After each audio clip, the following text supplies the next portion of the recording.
In this video, we're going to learn how to make checkpoints in Unity. Checkpoints are obviously a concept of platformer games. You jump around, you pass a checkpoint, and then you are able to die and come back there instead of the very beginning of the game. So we're going to learn how you would do that in Unity. This is following a couple other videos I made, but it does not require any of the knowledge of those videos. There will be things, though, like an existing player movement and an existing pause menu, but we're not going to rely on having any of those things. The checkpoint is completely standalone. First thing we're going to do is see what we have right now. Right now, we just have a player that moves around in the pause menu that I just mentioned. The player only jumps when they're on the ground, and that's from the box check video, or the ground check or whatever. And what we're going to do first is we are going to create a checkpoint script that we can attach to things. So in our scripts folder here, I'm going to right click, create mono behavior script, and call it checkpoint. Checkpoint, just when you're making these scripts, make sure you capitalize them. Attention to detail is very important, especially when programming. I learned very recently that some companies, well, a lot of them, big ones obviously, they have scripts that'll like auto format your code that before you commit it, which is very interesting because they have standards. Obviously, it's important to have standards when doing any sort of creative work like this. Okay, we have a checkpoint script. This is actually going to be a very simple script. This might literally take 10 minutes or less. So what we want to do is, again, I mentioned this in a couple of recent videos, and I mention it more in the future, but we want to practice the art of independently writing scripts. And the first step, there's a few steps there. One of them is understanding built-in Unity components, what they do. And the second one is breaking down what you want to do into logical steps. If you can do both of those, and you can figure out or learn the syntax behind what you want to do, which you could honestly just do with AI, then you can figure out anything. Two things I mentioned: Unity components and logical steps. The first thing is, what components does Unity have? There are a bajillion Unity components. Let me make an empty object and call it a checkpoint real quick. And then I'll just move it over here. If I click add component, there are so many built-in components in Unity. There are animation components here. There are for some reason more animation in the miscellaneous. I don't understand. There are audio components. There are VFX and particle components. There are event components. There are input components. There are layout components. There are mesh or 3D components. There are a bunch of miscellaneous ones that really should not go in miscellaneous, but whatever.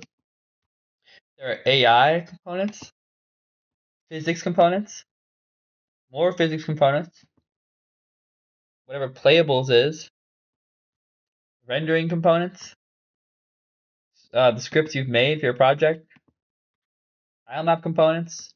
There's a bunch of stuff. So you have to figure out what components is this thing going to need. Off the top of your head, you might know that there are box colliders and rigid bodies. Box colliders add collision and rigid bodies add physics. I don't think our checkpoint's going to have physics, but it's probably going to have collision. Now, even if you don't physically collide with the checkpoint, even if you pass through it, the box collider is still useful because it has this little setting called isTrigger. What isTrigger lets you do is you'll pass right through the object, but it'll still know that you touched it, and you can run code based on that, which is exactly what we want to do. So that's the first step, knowing components. The second step is knowing the logic behind what you want to do, and then figuring out how to execute it. You have to, in this part, again, isn't even a coding thing. This is something you kind of have to get with practice or learn to intuit. If I were to break this checkpoint down into its logic, not even coding, what I would say is that I want this script to see that when the player touches it, it should apply some value to where the player was when it touched it, and that's going to be the checkpoint. And then in my player script, when the player dies, they'll go back to that position.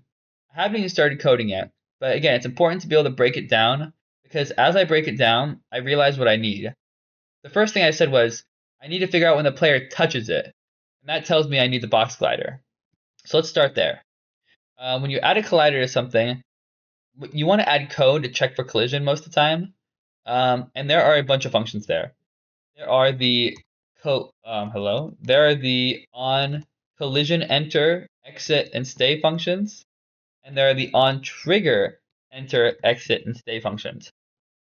Now, there are 12 functions in total, and they all do something different and react to something different, and you need to use the one out of the 12 that works based on your needs. First thing is there's 6 that say on collision and 6 that say on trigger. You want to use the one that says on trigger if trigger is checked. So that's pretty simple. We know we want one of the ones that says on trigger. But now we have the ones that say enter, exit, and stay. We want it to happen as soon as we touch this checkpoint. We want it to run the code. And that's going to be one of the ones that says on enter. Then we have the one that say 2D, the one that doesn't say 2D. We want the one that says 2D, obviously, because the game is 2D. It's hard to tell just looking at enter that it only works at 3D. Hopefully looking at both of those side by side tells you that if the bottom one it only works for 2D, the top one probably only works for 3D. So we've settled on trigger enter 2D. Another really weird quirk with collisions in Unity is that at least one object involved in the collision needs to have a rigid body. Not both of them, but at least one. And that's good news for us because our player does have a rigid body. In the onTrigger enter 2D function, we need to basically say, take the position of whatever was touching this checkpoint. Actually, no, even simpler. We can just say, get the position of this checkpoint and set some value called like respawn position or something to that position. What we're going to do in our checkpoint script here is create a public static vector2 and call it current point. Notice that I made this public and static and I capitalized it. Now, a static variable is interesting. Static variables or static members or fields or functions or whatever, in this case a static variable, means that its values are global and they're not tied to any specific instance of this script.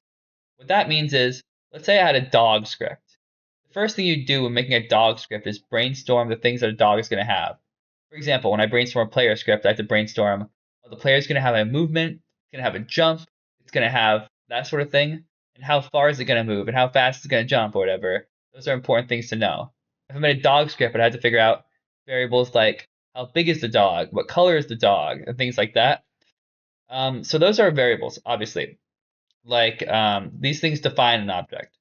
Variables define like what an object is, like my player's speed or their jump height or whatever, and they're linked to that object. And the whole point is that they can be different from object to object.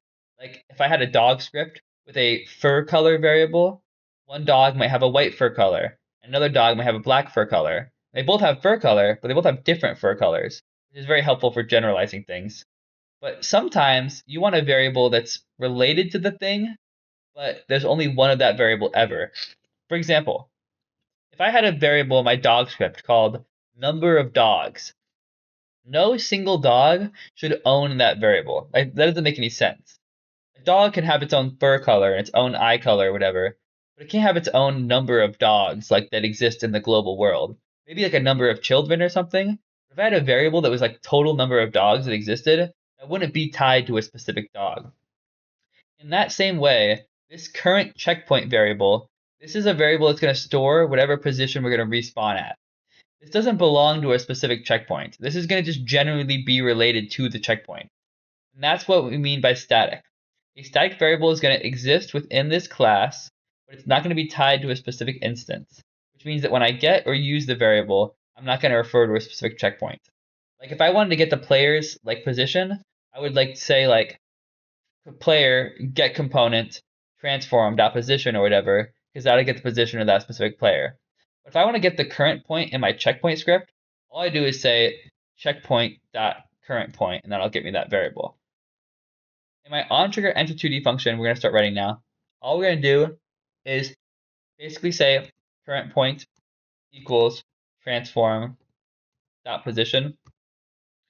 This will work fine, but this will happen when anything collides with this object. We want to only do it if the player collides. So I'm just going to add really quick if, and then parentheses, collision dot compare tag, and then we'll say player, and then we'll add curly brackets and put this inside the curly brackets.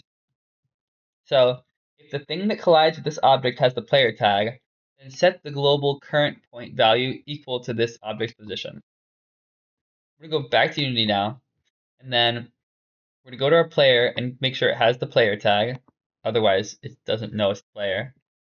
And what I would like to do is test this out before we actually make our player respawn when it touches it. The issue there is that, let's give this guy a checkpoint script. You'll notice that there is nothing there. There is no current point variable. That's because in Unity, static variables cannot be viewed in the inspector. Because again, they don't belong to an object. A dog might have its own fur color that I can change, but if it doesn't belong to the object, then I can't view it in the component. It's kind of annoying. Like, I wish it would exist like right here as like a global view, but it doesn't. So we're gonna have to use our imagination and hope and pretend that this works right now. Let's go into our player script real quick. And let's add an ability to respawn when we die. We don't even have a death thing in here, though. So in another video, I did have a death function. I'm just gonna make a death function real quick. I'm just gonna make it a private. Oh my gosh, private void. I call it die. And then in here, all that's gonna happen when we die is I want to set our position equal to our checkpoint's current position. Again, since this is static, all we need to do to get current point is say checkpoint dot current point. And this will get that static variable. This is great and works in theory. We just don't have a way to die yet. So I'm just gonna add a thing in the game. I'm just gonna say if I'm gonna make something really weird. I'm gonna say time dot time is greater than 5. Then I'm gonna say die. This is a terrible idea, but after 5 seconds have passed, the player will just die over and over again every frame now. But we're just gonna see what happens. There's a billion better ways could have done that, but I'll show you what it's like with and without the checkpoint. By the way, one more thing. In the checkpoint here, we made this a vector 2 because it has an x and a y, because positions have an x and a y. If it was a 3D game, you'd make it a vector 3 because that's x, a y, and a z. But the default value of a vector 2 is 0, just so you know. So wherever 0, 0 is in our game, that's going to be the default spawn point. So like right here, if I die, I'll go there. So let's just let's see what happens. After 5 seconds, I should respawn there. Yeah, and also again, I'm constantly dying, so I'm constantly going back there. Let's see what happens if I touch the checkpoint before the 5 seconds are up. So I've touched the checkpoint. It should theoretically respawn me at the checkpoint now. And it does. Let's add some more feedback though. As a programmer, I have no clue that worked until the 5 seconds were up. So in my checkpoint script, I'm going to add a debug.log here. And we're going to see what ChatGPT says it thinks it should say. Wow, nothing. Wow, I'm going too reliant on it. I'm just going to say checkpoint hit. Because this will tell us in the console view whether or not checkpoint was hit, which is what we want clearly. Another thing I want to do is once the game starts, I want to set checkpoint equal to where we actually started, so it's not saying it's back to 0, 0 all the time. In my awake function here, I'm going to say checkpoint dot current point equals transform dot position. So when we start the game, it'll set it to where we actually start and not the default value of 0, 0. Go ahead and play the game now. We're starting at 0, negative 2.38, by the way. After the 5 seconds are up, I should respawn there. On the ground this time. Cool. And after I play the game this time, I'm going to click on my console window so that I can see all the messages. Pass through the right, and we'll see it says checkpoint hit. So that's really good feedback as the programmer to know that the checkpoint was hit. It's good for testing because if I run into an issue with this script, there's a few places it could go wrong. It could either be my death isn't working or my checkpoint isn't working. And I'm not going to know which is which. So having the debug log here really helps because I know since the message here printed for a fact that this line of code ran.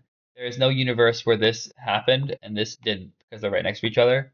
So this line of code, the debug log, really helps me know that this code is actually working and functional. Because then if I didn't respawn, I'd know it has to be an issue with this code and not the other code. And that's it for this video. It was a shorter one, definitely. That's how you add checkpoints to your game. And thanks for watching.